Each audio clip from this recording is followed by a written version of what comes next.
Areas ఉన్నాయి చూడండి. Okay, so ring main డిస్ట్రిబ్యూషన్స్లో ఎఫెక్ట్ కాకుండా, సో మనకి ఇన్ కేస్ సపోజ్ దీన్ని రింగ్ మెయిన్ డిస్ట్రిబ్యూషన్స్గా తీసుకుంటే, సో మనకి ఎక్కడి నుంచి మన ఫీడర్స్ని కనెక్ట్ చేయాలి. ఓకే, ఒకవేళ కనెక్ట్ చేస్తే ఎక్కడి నుంచి పవర్ సప్లై ఇవ్వాలి. ఓకే, సో ఇక్కడ మనకున్న వాటిలో సో ఫస్ట్ అశోక్ టాకీస్ చౌరస్తా.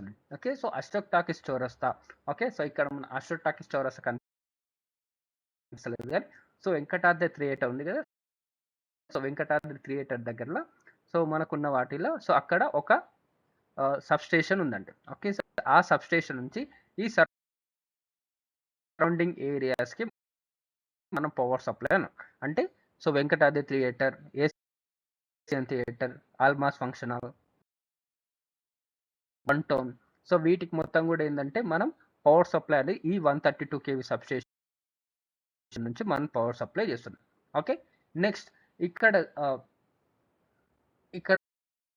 మనకు వచ్చేది ఓకే, సో మెట్టుగడ్డ నుంచి okay, so Mahabubnagar mini stadium, bus stand, so ఈ area. Okay, so bus stand నుంచి సో 132 kV సబ్ స్టేషన్ వరకు అవుతుందో మిడిల్లో, సో వాటిని వేసారు. అలాగే సో ఇక్కడ మనకు సాషాబ్ గుట్ట, నెక్స్ట్ ఈ mini tank bird road, so next ఇక్కడ ఉన్న వాటిల్లో శివశక్తి నగర్, భైరత కాలనీ రోడ్, ఇవన్నీ కూడా వచ్చే పవర్ సప్లై అనేది కూడా సో ఇక్కడ ఏరియాస్ నుంచి. ఓకే, సో ఇంకొక సబ్ స్టేషన్ నుంచి పవర్ సప్లై చేస్తుంది. ఓకే, సపోజ్ ఈ పవర్లో ఓకే, సో మనకి ఇక్కడ ఏముంది, one town area. Okay, so ఆల్మాస్ function దగ్గర ఒక ఫాల్ట్ వచ్చింది అనుకోండి. ఓకే, సో ఆల్మాస్ ఫంక్షన్ దగ్గర ఒక ఫాల్ట్ వచ్చింది. సో ఫాల్ట్ అనేది సో మొత్తం కూడా రింగ్ మెయిన్లో కనెక్ట్ అయింది కాబట్టి ఇక్కడ వచ్చిన ఫాల్ట్ అనేది ఇక్కడ ఏముంటుంది, సో ఈ ఏరియాస్ మాత్రమే ఎఫెక్ట్ పడుతుంది. Okay, so ring main distribution సిస్టమ్లో ఏమవుతుంది అంటే, సో ఇన్ కేస్ ఇక్కడ ఫాల్ట్ వస్తే సరౌండింగ్ ఏరియాస్, సో సరౌండింగ్ ఏరియాస్లో ఏతుందో వాటి పైన ఎఫెక్ట్ పడకూడదు. సో అనేదర్ లైన్ నుంచి ఓకే, సో ఇక్కడ ఇంకొక లైన్ ఉంది కానీ, సో లైన్ అనుకుంటే ఒకవేళ ఉంటే సో ఆ లైన్ నుంచి ఏంటంటే పవర్ సప్లై అని వస్తుంది. ఓకే, సో పవర్ సప్లై వస్తే సో సరౌండింగ్ ఏరియా ఎఫెక్ట్ అవుతుందో సో ఫాల్ట్ వచ్చిన ఏరియా తప్ప మిగతా మొత్తం ఏరియా కూడా పవర్ సప్లై ఉంటుంది. ఓకే, సో దానికి ఒకవేళ అలా ఫాల్ట్ వచ్చింది, సో ఫాల్ట్ వచ్చింది, ఈ ఫాల్ట్ అనేది రివర్స్గా ఫ్లో అయింది, సో ఫ్లో అయ్యి సో ఆ ఫ్లో మొత్తం కూడా సో ఇక్కడ ఉన్న అశోక్ టాకీస్ చౌరస్తా, next bus stand, stadium ground, so అలా రివర్స్ కరెంట్ ఫ్లో అయింది అనుకో ఫాల్ట్ అనేది. సో అప్పుడు ఏమవుతుంది, ఫాల్ట్ అనేది క్లోజ్గా ఉంటుంది. ఓకే, సో ఫాల్ట్ అనేది కంటిన్యూస్గా ఫ్లో అవుతుంది, సో అక్కడ ఉన్న సబ్స్టేషన్స్ కూడా ఫెయిల్యూర్ అయింది అనుకోండి, సో అప్పుడు ఏమవుతుంది, అది ఫెయిల్యూర్, సో డ్యామేజ్ అవుతుంది. సో అలా డ్యామేజ్ కాకుండా ఉండాలంటే మనకు పవర్ సప్లై ఉండాలంటే సో దానికోసం మనం వాడేది ఏంటంటే డైరెక్షనల్ రిలేస్.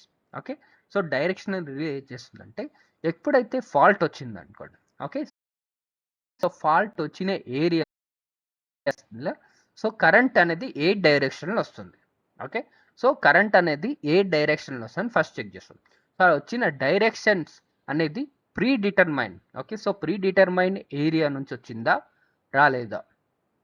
ఓకే, సో ఒకవేళ ప్రీ డిటర్మైన్ డైరెక్షన్స్ ఉందనుకోండి, సో అప్పుడు ఏంటంటే అలో చేస్తుంది. లేదు రివర్స్ డైరెక్షన్లో కరెంట్ ఫ్లో అయింది అనుకోండి, అప్పుడు అపోజ్ చేస్తుంది. ఓకే, సో కరెంట్ అనే ఫ్లో ఉంది, సో అప్పుడు ఏంటంటే సర్క్యూట్ని ట్రిప్ చేస్తుంది. సో దాన్ని ఏమిటంటే సో రింగ్ మెయిన్ డిస్ట్రిబ్యూషన్స్లో మనకు డైరెక్షనల్ రిలే అంటారు. ఓకే, సో దాన్ని కూడా ఏంటంటే directional relay operation. So fault ఎక్కడొస్తే అక్కడ ఏంటంటే ఆ ఫాల్ట్ ఏరియా తప్ప మిగతా ఏరియా మొత్తం కూడా ఏంటంటే పవర్ సప్లై ఉండాలి. సో అది రింగ్ మెయిన్ డిస్ట్రిబ్యూషన్. సో ప్రాక్టికల్గా మౌడాల్లో అట్లా రింగ్ మెయిన్ డిస్ట్రిబ్యూషన్ సిస్టమ్ లేదు. సో ఇన్ కేస్ ఏదైనా ఫాల్ట్ వచ్చి ఇక్కడ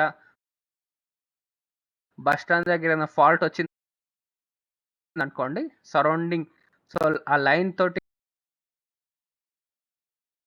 మిగతా లైన్స్ కూడా కనెక్ట్ అయినవి కూడా ఏంటంటే పవర్ సప్లై ఆఫ్ ఉంటుంది. ఓకే, అదేంటంటే రేడియల్ కనెక్షన్స్ ఉండడం వల్ల అండి. ఓకే, సో ఇది మనకున్న. సో నేను ప్రాక్టికల్గా అంటే మాకు మా దగ్గర అయిన సిచ్యువేషన్ చెప్తాను. సో ఇక్కడ శివాలయం దగ్గర, ఓకే, సో ఇక్కడ ఉంది చూడండి, సో నల్లకుంట ఏరియా, సో శివాలయం దగ్గర ఇక్కడ ఉంది కదండి. సో ఇక్కడ ఏమైందంటే, so last 2 years back, so మనకేందంటే సో హెవీ రెయిన్స్ వల్ల, ఓకే, సో హెవీ రెయిన్స్‌లో అంటే శివాలయం దగ్గర ఉన్న ఒక చిన్న opposite line, okay, so Nallakunta ఏరియాకి దగ్గర ఒక సబ్‌స్టేషన్ ఉంది చిన్నది, పోల్ మౌంటెడ్ సబ్‌స్టేషన్ ఉంది. సో ఆ పోల్ మౌంటెడ్ సబ్‌స్టేషన్ దగ్గర ఏంటంటే 2, సో విండ్ వల్ల ఏంటిదంటే పక్కనున్న చెట్టు, ఓకే, సో పక్కనున్న చెట్టు ఏం చేసిందంటే, సో చెట్టు కాస్త సబ్‌స్టేషన్ పైన పడ్డది. ఓకే, చెట్టు కాస్త ఏమైంది, లైన్ పైన పడింది. సో అక్కడ ఫాల్ట్ ఎక్కడొచ్చిందనేది సబ్‌స్టేషన్ వాళ్ళు గుర్తించలేదు. సో ప్రతిసారి ఏందంటే వాళ్ళు ఫాల్ట్ క్లియర్ అయిపోయిందంటే ప్రతిసారి ఆన్ చేసుకుంటూ ఎళ్లారు. ఓకే, సో ఎన్ని సార్లు ఆన్ చేసినా ఏందంటే ఫాల్ట్ ఉండడం వల్ల ప్రతిసారి ట్రిప్ అవుతుంది. సో వాళ్ళు ఒక్కొక్క సబ్‌స్టేషన్‌ని అంటే సో ప్లింత్ మౌంటెడ్ సబ్‌స్టేషన్స్ ఉంటాయి కదండీ స్ట్రీటర్స్‌ది, ఒక్కొక్కటి ఆఫ్ చేసుకుంటూ వచ్చారు. సో ఎక్కడ ఫాల్ట్ వచ్చింది, ఎక్కడ ఫాల్ట్ వచ్చిందనేది. సో ఒక్కొక్కటి ఆఫ్ చేసుకుంటా వచ్చారు. సో అప్పుడు ఏమవుతుందంటే ప్రతి ఏరియా అనేది కూడా ఏందంటే పవర్ ఆఫ్ అయిపోయింది. సో అప్పుడు ఏందంటే వాళ్ళు ట్రిప్ ఫాల్ట్ క్లియర్ అయిపోయిందనుకో వాళ్ళు మెయిన్ సబ్‌స్టేషన్ నుంచి ఆన్ చేస్తుండ్రు. బట్ ఇక్కడ ఫాల్ట్ అనేది అలాగే కంటిన్యూయస్‌గా ఉంది. సో అప్పుడు ఏమవుతుంది, ట్రిప్ అనేది కేసెస్ ఎక్కువ. ఓకే, సో అలా ప్రతిసారి మన ఏందంటే ఫాల్ట్ క్లియర్ అయిపోయిందనుకో వాళ్ళు ఆన్ చేయడం. సో అన్ని లైన్స్ గ్రౌండ్ అయిపోయి ఫాల్ట్ అవ్వడం. ఓకే, సో ఇది పవర్ ఆఫ్ అవ్వడం. సో అలా జరుగుతుంది. సో వాళ్ళేందంటే నెక్స్ట్ వాళ్ళు ఒక్కొక్క సబ్‌స్టేషన్ ఆఫ్ చేసుకుంటూ అంటే స్ట్రీట్ ఎండ్స్ దగ్గర ఉన్న ప్రతి స్ట్రీట్‌లో కూడా ఏందంటే పవర్ ఆఫ్ చేసుకుంటూ వచ్చి, సో ఎక్కడ ఫాల్ట్ వచ్చిందని చెక్ చేసి ఆ ఫాల్ట్ ఏరియాని క్లియర్ చేసిన తర్వాత మిగతా వాడిని కూడా ఆన్ చేశారు. ఓకే, సో అలా అంటే సిట్యుయేషన్స్ వస్తాయి. సో అందుకేందంటే